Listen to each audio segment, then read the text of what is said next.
중국에게 잡아먹힌 홍콩과 대한민국. 소통은 커뮤니티 갤러리.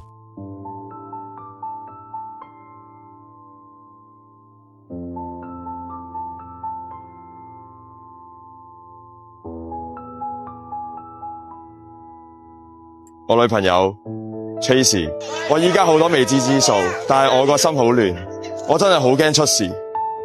你會覺得我對你不負責任嗎？還是會以我為榮啊？爸爸媽媽，當你發現呢封信嘅時候，可能我已經被捕或者死咗。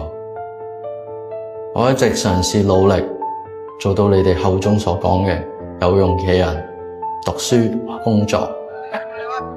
홍콩 시민들은 통제된 공영방송에 속아 안일하게 있다가 결국 중국의 속국으로 전락하게 되었다.